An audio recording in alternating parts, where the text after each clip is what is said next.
So mga par, sa naging panayam nga po ni Bob Arum matapos ang naging laban ni Naoya Inoue kontra kay Ramon Cardenas, kung saan brutal nito na sinabi mga idol na matapos daw magpakita ng umaatikabong bakbakan ng kanyang alaga na si Inoue. Masasabi daw nito mga idol na mas malaking star daw talaga si Inoue kaysa sa ating pambansang kamao Manny Pacquiao. Well, tila hindi naman ito tugma mga idol ang sinabi ni Bob Arum sa kinita ni Inoue sa kanyang laban kay Cardenas. Dahil ayon po sa sikat na Japanese writer, 8,474 lang daw mga idol ang mga boxing fans na bumili ng ticket sa laban ni Inoue. Halos kalahati lang ito mga idol sa seating capacity ng venue ng T-Mobile Arena na umaabot sa 16,000 na upuan at halos sa 85,000 na live audience na Inoue mga idol. Mahigit kalahati dito ang bumili ng ticket last minute na, yung malaki na ang tinapyas ng top rank promotion sa presyo ng ticket nila para mabenta. Pero gayon pa man mga idol, dissenting numbers na rin to para kay Inoue dahil first time nito lumaban sa malaking venue sa Amerika. Pero ang sabihin ni Bob Arum na mas bigger star talaga si Inoue kay Pacman, parang hindi naman tama to mga idol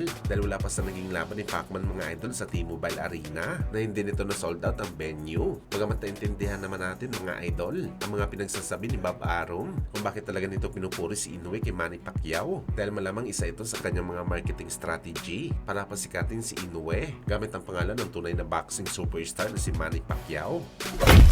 Sa kabilang banda naman mga idol, matapos nga po ang balibalita para sa bakbakan ng ating pambansang kamao Manny Pacquiao kalaban ng WBC welterweight champion Mario Barrios nagaganapin sa buwan ng July, isa nga po mga idol si Terence Crawford sa mga nagulat at nagbigay kaagad ito ng reaksyon sa laban ng dalawang fighter. At unang salita nito mga idol, nagbigay kaagad ito ng banta kay Mario Barrios na mag-ensayo daw ito ng mabuti para sa laban kay Manny Pacquiao dahil kahit sabihin man daw natin mga idol na 46 anyos na si Manny Pacquiao, naniniwala pa rin daw si Crawford na pupunta daw si Pacman sa bakbakan para manalo at pilitin talaga na agawin ang titulo ni Barrios. Hindi daw alam ni Crawford mga idol kung ano ang current status ngayon ni Pacman, pero malaki ang kanyang tiwala mga idol. Nagagawa daw talaga si Pacman ng ingay sa laban nito kay Barrios. Ang mga legend daw kasi mga idol katulad ni Boss Manny, kahit ilang taon man daw ang lumipas, magaling pa rin daw sila sa bakbakan. Well, para sa atin mga idol, nakikita natin sa laban ni Barrios at Pacman na delikado talaga ito para kay Boss Manny. At isa nga sa mga dahilan natin mga idol, bukod sa matanda na ito mga idol, kakalawangin pa talaga si Pacquiao. Pero tandaan po natin mga boss, ang mga kagaya po ni Pacman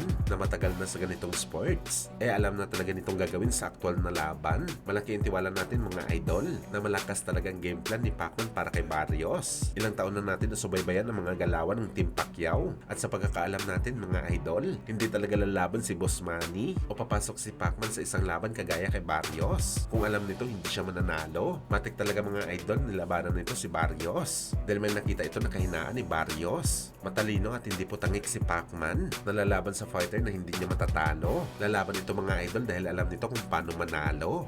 Samantala sa usapang Barrios at Pacman mga idol, lumabas na po ang pre-poster ng dalawang fighter sa bakbakan nila nagaganapin sa July 19 sa Amerika.